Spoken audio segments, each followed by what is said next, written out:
And I have one last question, and it's quite a specific question.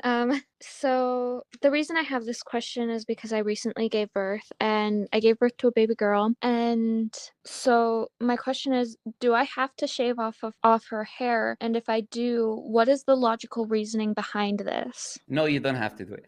Okay, this is a sunnah. Like it's a sunnah, which means it's a recommended act. Oh, Right? okay, so it's recommended, but it's not It's like recommended, but again, it's recommended from Allah Azza wa Jal. It's not necessary for you to do. And if you don't want to okay. do it, you don't have to do it. Like it's not like, but it's an act of sunnah. But the thing is this: when you say what is the logical reason behind this, there is an assumption.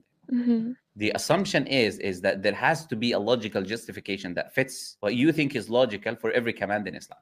That's the assumption, because otherwise that question would not make any sense. Because if Allah commanded it and there is no need for me to have a logical justification, I'm not going to be asking for one.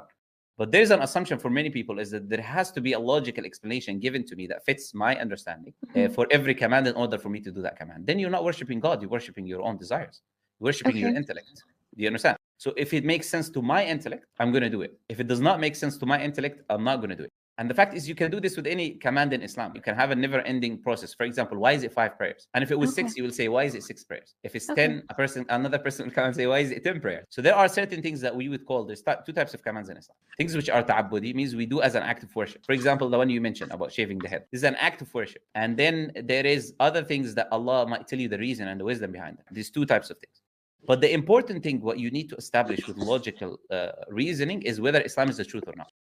Mm-hmm. Once you've established that with logical reasoning and evidences, then you cannot be questioning every single thing, because you already now accepted this is literally God's command. You get the point? Once I establish this is from God, then I know God is speaking there. So if God is speaking there, I'm not going to be asking God every single thing He tells me to do. Why should I do it or I shouldn't do it? The details, the very specific things like what you mentioned about shaving the head of a baby. Mm-hmm. So once you understand this concept, okay, I need first evidence that Islam is the truth. Okay, I've got evidence that Islam is the truth. I believe it's from God. Then I will follow what God commands, because He's God. He's the all-knowing, the all-wise. He is like the creator. He's the one who created me. And I'm in this life to obey and worship the creator. Mm-hmm. Okay. But when you ask that question, you say, do I have to shave? Like, it seems like you're very close to Islam. So or you want to accept Islam or something like that. Is that the case?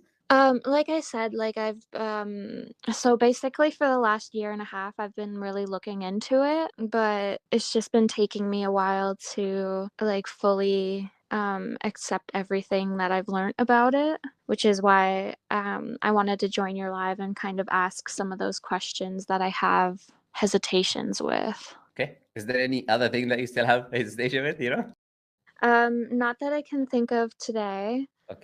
Okay, no problem. So you're welcome.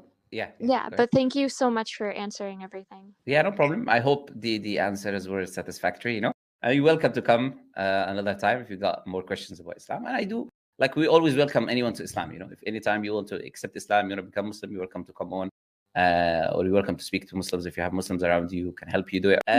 Basically, we welcome everyone, everyone and anyone. Islam is a religion for everyone and anyone. And as I said, if you've got any questions, you're also welcome to come back, okay? Okay, bye. No problem. Bye-bye.